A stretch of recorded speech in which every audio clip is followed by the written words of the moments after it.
Hey everybody, welcome to my channel. It's been like a week or something, but thank y'all for tuning in. I'm gonna burn some Pablo Santo, St. Paul blow, St. Paul. So this one smells really good. I hope you guys can hear me, but this one smells very fresh, like oxygen. So they recommend you burn it with a toothpick. I mean, not a toothpick, but a match. But I don't, it's kind of windy here, but so I don't have that much memory in my phone. I gotta delete a bunch of stuff, so I'm gonna keep this video not too short. I have like 40 minutes worth of recording. So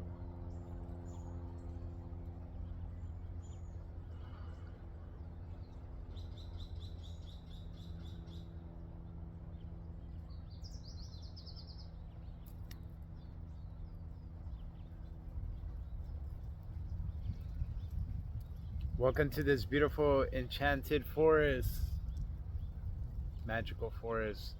Thank you guys. This is a magician.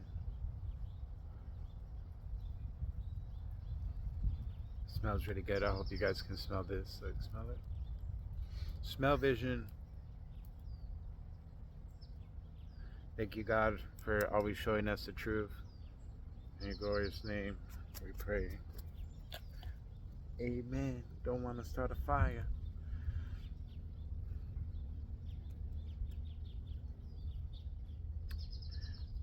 A cruise.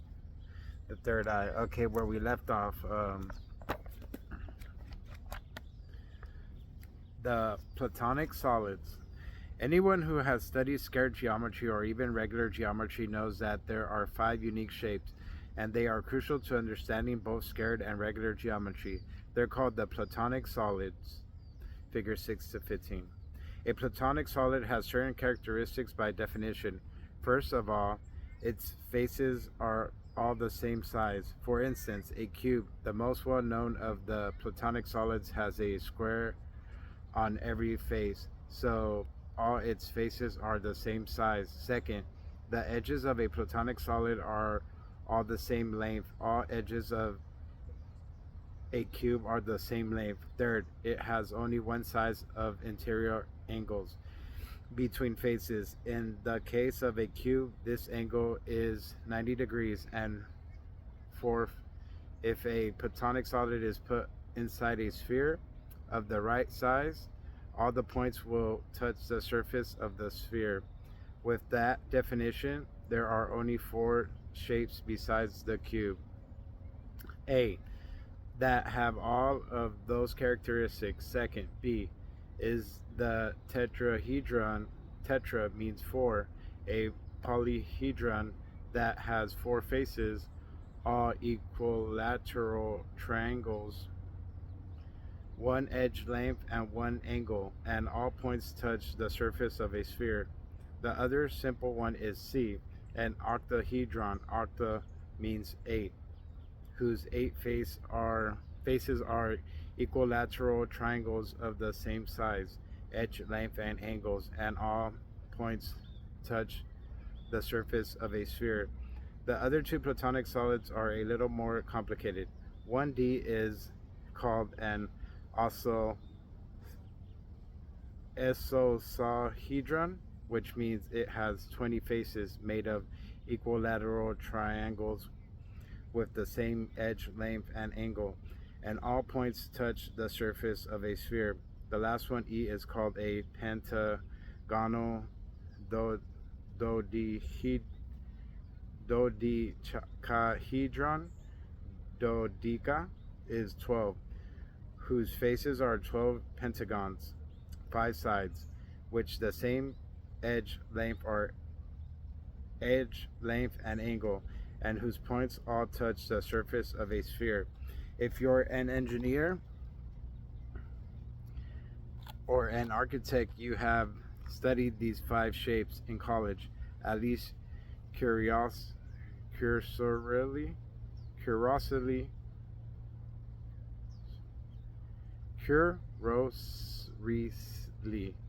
curiously, curiously, because They're the basis of structures. Excuse me for my errors, like always. But thank you for tuning in. And this one is basically about shape, so it's going to be kind of like confusing to me, at least. And I hope I don't confuse you guys. Their source, Metatron's cube. If you study square geometry, no matter what book you pick up, it shows the five platonic solids because they are the ABCs of square geometry. But when you read all these books, and I've read almost all of them, and asked the experts, where do the platonic solids come from? What is their source? Almost everyone says they don't know. Well, the five platonic solids come from the first informational system of the fruit of life, hidden within the lines of Metatron's cube, 6 to 14. Are all five of these shapes when you look at Metatron's cube? You're looking at all five platonic solids at once. In order to see each one better, you have to do that trick again, where you erase some of the lines. If you erase all the lines except certain ones, you get this cube. Can you see the cube? It's actually a cube within a cube. Some of the lines are dotted because they would be behind the front faces. They are invisible when the cube becomes solid. Here's the solid form of the larger cube, figure 6 to 16. Make sure you see this one because they get harder and harder to see as we go. Make sure you see. So we're going to be winding down to this book, and if you guys are really interested in getting this book free of charge, look, it already ripped off, so I'll send it to you. I'll pay for the shipping services wherever you want it to go around the world. I don't care. I want you guys to get your hands on this book and read it, and we're almost coming to an end, so if you guys want this book, hit the subscribe, like, and button, and tune in to the slideshow.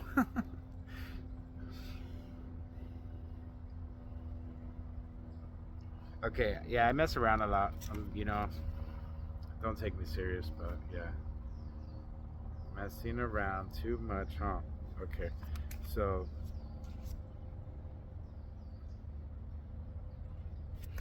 here we go. The cubes. You seen the cubes? So if y'all are interested, for real, send you this book. It's a great book to have and great information to read, and just follow the patterns and stay tuned. By erasing certain lines and connecting other centers, you get two superimposed tetrahedrons, which form a star tetrahedron. Like the cube, you actually get two star tetrahedrons, one inside the other. Here's the solid form of the larger star tetrahedron, 6 to 17. Figure 6 to 18 is an octahedron inside another octahedron, though you're looking at them from a special angle. Figure 6 to 18 is the solid version of the larger octahedron. Figure 6 to 19 is one of the isosahedron inside another, and figure 6 to 19 is the solid version of the larger one. It somehow becomes easier if you see it this way. These are three-dimensional objects coming out of the 13 circles of the fruit of life. So these are like the shapes we see everywhere in, the Venturian Man, kind of. And like, I like this drawing right here, so you guys can see it. The little angel baby. This is Sulamith Wu Fing's painting of the Christ child inside an icosahedron, which is very important because the isosahedron represents the water, as you will see in a moment, and the Christ was baptized in water, the beginning of new consciousness. This is the fifth and last shape, two pentagonal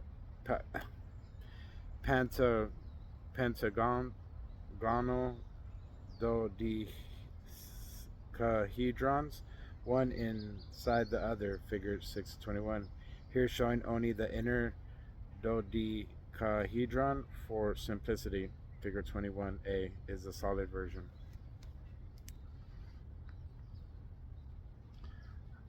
So this is like what God wants us to be, like the Christ conscience. I mean, the Christ conscience, the childlike conscience. When you have faith as a kid, you have like a lot of faith, and then slowly, like we lose it, because this world is full of evil, evil snakes and serpents that just corrupt.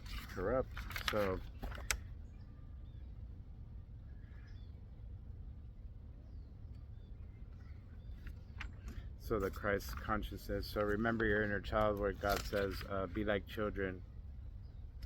Be like child, like have that child essence inside of you. Tap into it. When you have faith like that, like it's incredible. Children, that imagination. Okay, I'm gonna read a little bit more. Not too. Oh, what's up, time? Okay. As we have seen, all five of the Platonic solids can be found in Metatron's cube, figure 622. The missing lines. When I was looking for the final Platonic solid in Metatron's cube, the dodecahedron, it took me over 20 years after the angel had said, they're all in there. I started to look, but I could never find the dodecahedron. Finally, one day, a student said, "Hey, Drunvalo, you forgot some of the lines in Metatron's cube." When he pointed them out, I looked and said, "You're right, I did. I thought I had connected all the centers together, but I had forgotten some of them. No wonder I couldn't find that dodecahedron, because those missing lines defined it. For over 20 years, I'd assumed that I had all the lines when I hadn't. This is one of the great problems in science, believing you have solved a problem, then moving on and using that information to build on. Science is now having to deal with the same kind of problem around falling bodies in a vacuum, for example. It has always been assumed that they fell at the same rate, and much of our higher science is based on this fundamental law. It has been proven wrong, yet science continues using it. A spinning ball falls much faster than a non spinning one. Someday there will be a scientific day of reckoning. When I was married to Mackie, she was also deeply involved in scalar geometry. Her work is very interesting to me because it's female, right brain, pentagonal energies. She shows how emotion and colors and shapes are all interrelated. Actually, she found the dodecahedron in Metatron's cube before I did. She took it and did something I never would have thought of doing. Metatron's cube, you know, is usually drawn on a flat surface, but it's really a three-dimensional shape. So one day I was holding the three-dimensional shape and trying to find the dodecahedron in there, and Mackie said, "Let me look at that thing." She took the three-dimensional shapes and rotated it by the pi ratio. Something we've not talked about yet is that the golden mean ratio, also called the pi ratio, is approximately 1.618. Rotating the shape like that was something I would never have thought of doing. After she did that, she cast a shadow through it and got this image, figure 623.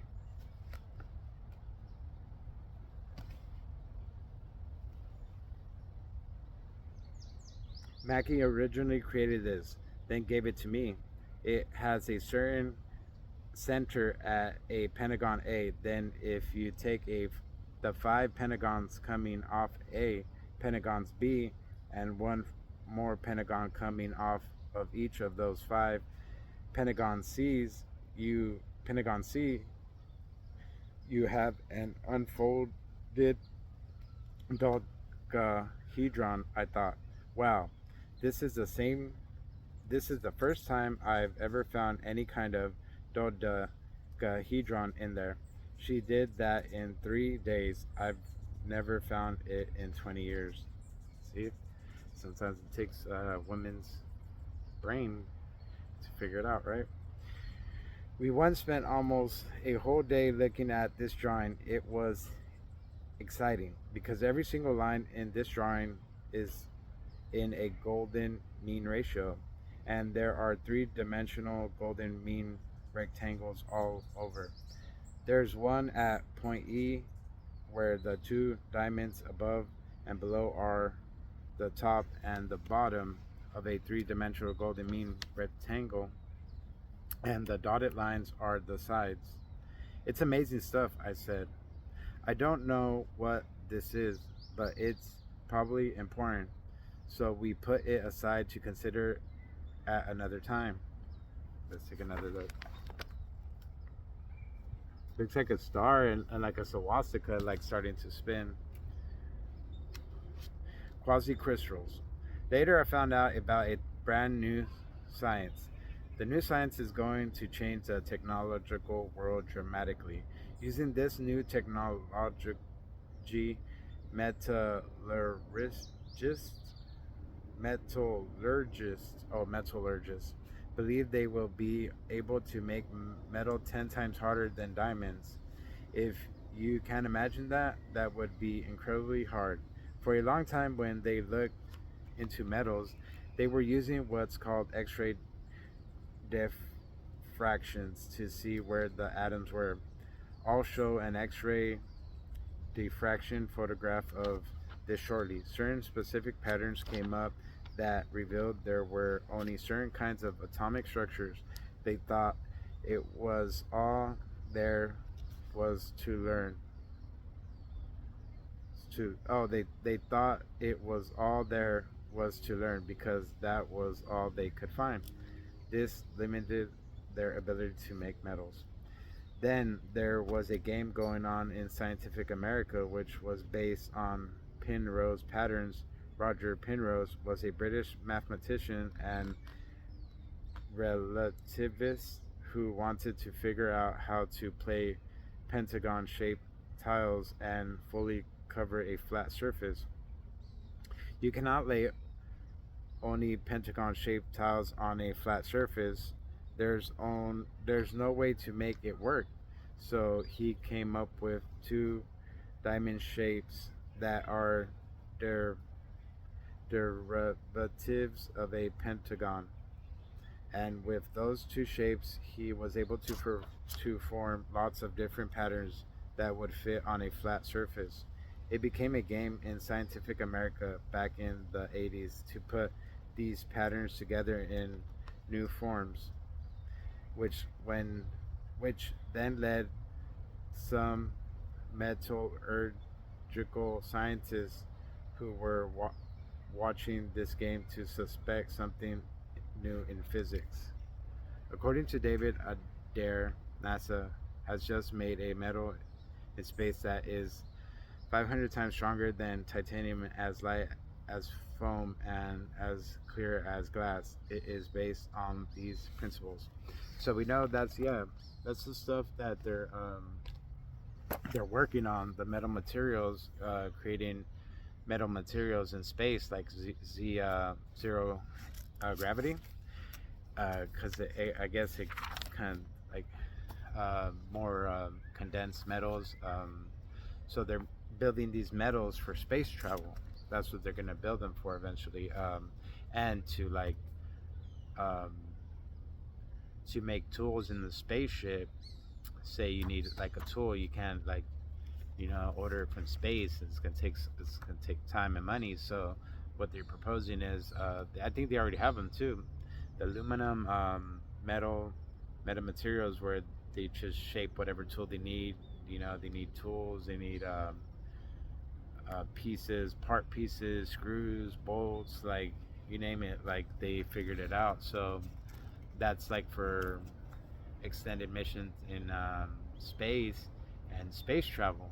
So these metamaterials of the future, like um, the metals, if you're traveling through space and time, if you're going to take long journeys, you want a spaceship that's self-repairing, self-healing. So they figured it out. They're working on the self metal that heals itself, and it is like 2 3 years ago. But this stuff they found, this is the stuff they found in supposedly the UFO spacecraft, the metamaterials that can regrow the metal. It regrows, it refolds back the way it was, the metal memory. So these are the advancements of technology that they're working on right now, and I'm sure like somewhere somebody, these officials have like a top, like a car that's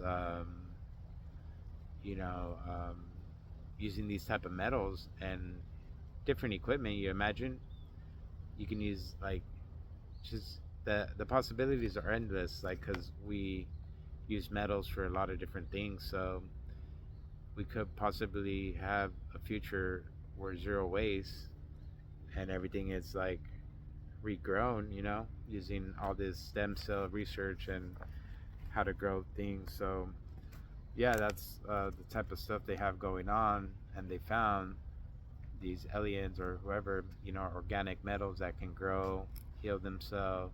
So you would want these kind of spaceships if you're traveling through space and time, and say you get a rip, or like they show in the movies, a little comet hits your space vehicle, so it can instantly repair itself. But I'm sure like they'll have the shields, to prevent all that. So there's different technologies that eventually they could use for different types of spaceships and whatnot. So that's the type of stuff they got going on, and then the brain interface with the technology and spaceships, and how they have that spaceship somewhere where it's all mental. They control it with the mind. So things like that, that are happening, and um, technologies that they're rediscovering and finding out, and it's just old as time, it seems like.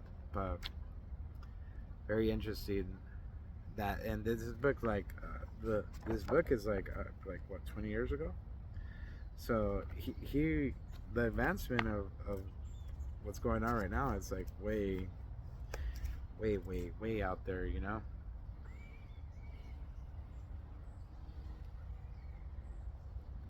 If you like way out there, like type of stories, science fiction, science, sci-fi, Twilight, I'm with you. It's very interesting, these things. And we're living in a great time. But I think every time is a great time, and I'm sure every person ever alive in their time said that about their time. So I'm going to read a little bit more, probably finish this paragraph, and we'll go on. Okay. Ultimately, they discovered a new kind of atomic grid pattern. It was always there.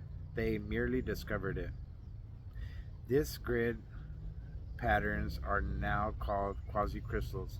It's a new thing. 1991. They're unveiling what shapes and patterns are possible through metals. Scientists are finding ways to use these shapes and patterns to produce new metal products. And I'll bet that the pattern Mackie got out of Metatron's cube is the grand master of all, and that any Penrose pattern is in existence is derived from it. Why? Because it's all golden mean. It's basic. It came straight out of the basic pattern in Metatron's cube. Though it's not my business, at one point I will probably determine if it's really true. I see that instead of using the two Penrose patterns and the pentagon, it uses only one of them and a pentagon. I just thought I'd offer that. What's happening in this new science right now is interesting. It very is. It's very interesting. And they advance way more with these smart metals, and these metals are going to be alive, and they're going to be coherent, and they're going to be you know um, being controlled with our telekinesis mind in the future, like cars, telephones, house. Turn on everything in your house. Basically anything you can think of: planes, drones. You know, and even that hoverboard. Make a hoverboard, control it with your mind, like the Green Goblin and all that stuff. So yeah, the future is very, very interesting. As this book begins to unfold, you'll discover that scared geometry can't describe in detail any subject whatsoever. There is not one thing you can pronounce with your mouth that cannot be completely, utterly, and totally described with all possible knowledge by scared geometry. And we are making the distinction between knowledge and wisdom. Wisdom needs experience, yet a more important purpose of this work is to remind you that you have the potential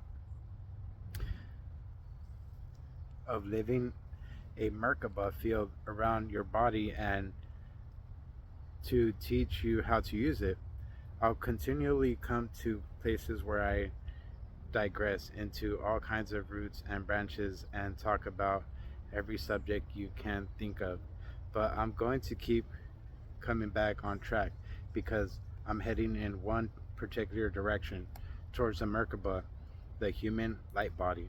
I spent many years studying scared geometry, and I believe you can know everything there is to know about any subject whatsoever just by focusing on the geometries behind it. All you need is a compass and a ruler. You you don't need even you don't even need a computer, though it does help. You have all knowledge in you already, and all you have to do is unfold it. You simply learn the map of how spirit moves in the great void, and that's it. You can unravel the mystery of any subject. And I think it's so true because, the scared geometry is like the scared technologies and the scared uh, inventions that people are going to make in the future, and all the geometries and patterns and shapes are in the pattern of life. And I'm thinking like this makes me think of when I seen how, I think it was Boeing, I don't know, I seen years ago where they use a 3D printer to make the shell of a plane. They used AI, and it created like kind of patterns like this, like web, like patterns that were more structurally sound, like very hard, and they're using to make race cars. I don't know if you guys seen that. um, Let me know. So I think, yeah, they were using like AI and asking AI to make these shapes. So I think shape of cars need to change, houses, buildings. Everything's going to be more like organic with nature, the synthetic homes, organic homes. And when I was on acid tripping and DMT, I was seeing stuff like this, like cactus, skyrise, cactus buildings, towers, right? I think I told you guys. And the skin of the cactus absorbing the sunlight, the whole building is energy. And like all buildings should be like that. And I think we need to bring back like the sphere, half the dome. Like those are good structures. Like I think the natives, they knew like these structures, how to build things. It was like scared geometry. So they're talking about a future like that, like self pairing house, have a house, wood. And I think like the STEM program in the future, well, I think they're already working on it, where you just get different types of trees, you get their DNA, you just 3D print trees, like you grow trees for wood and different shapes, and you can even like possibly shape whatever shape you need, and just grow like, instead of taking from here. But who knows what that could lead to? Honestly, that could be a whole different jungle. Imagine you build like a spaceship and you just have artificial trees, right? Engineered trees. Then you have different type of genetically engineered trees, like hybrid trees, things like that.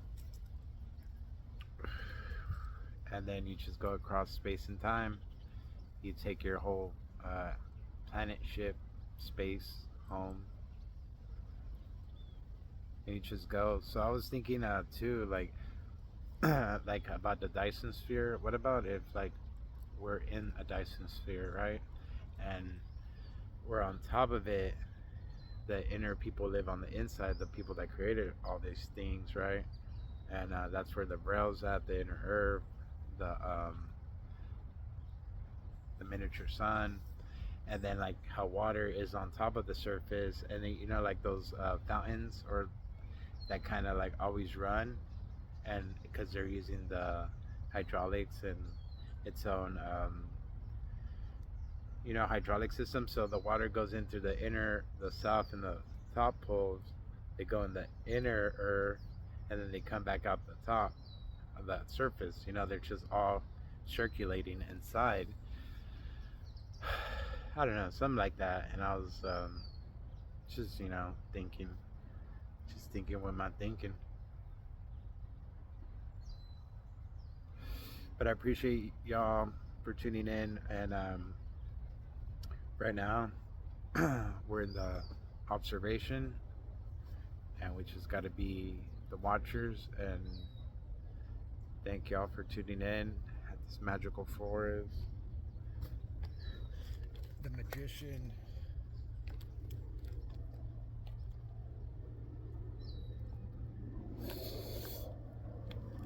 So I hope y'all remember your ancient past, and pick up a book, read something. Pick up this one, pick up anyone, but this one's very interesting too. And let me know what y'all think. Your thoughts on scared geometry, shapes. If you guys ever did psychedelics and could see different shapes in your minds and create different things and patterns in your mind. If you guys experienced things like that on psychedelics, I kind of have. Like I was creating like engines and atomic engines and crazy things. I would see things rotating in my head, like different patterns. So um, share your thoughts and ideas or something. But thank you guys. Remember your ancient past. Remember your ancient past. And see you in the future. And the future is in your mind. The future is in your mind. To summarize, the first informational system comes out of the fruit of life through Metatron's cube. By connecting the certain centers of all the spheres, you have 5 shapes, really 6, because you have the central sphere, which started the whole thing. So you have 6 primal shapes: the tetrahedron, the cube, octahedron, isosahedron, dodecahedron, and the sphere. So I just wanted to read the last sentence for that paragraph and read the sidebar. So in 1998, we are beginning to open up another new science, nanotechnology. We have created microscope machines that can go into a metal or crystal mixture and rearrange the atoms. In 1996 or 1997 in Europe, a diamond was created out of a graphite using nanotechnology. This diamond was about 3 feet across, and it is real. As the science of quasi crystals and nanotechnology merge, our experience of life will also change. Look at the late 1800s compared to now. Okay, yeah, I'm glad I reread that, but I not reread it, but read it. But yeah, nanotechnology. It's all leading to nanotechnology. The nanobots inside of us, all these things. We could be in a nano world. So we're gonna leave it right there. The platonic solids and the elements. That'll be um, the next studying. But yeah, nanotechnology. Um, their advancements in that are crazy. You know what's going on. So it could be all like Terminator, like Connor's just like a nano freaking.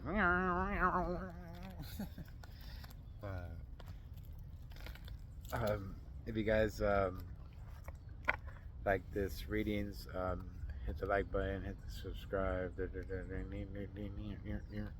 and thank y'all. And we'll see what the nanotechnology does for humanity. Will it lift us up, or will it bring us down back to the beginning?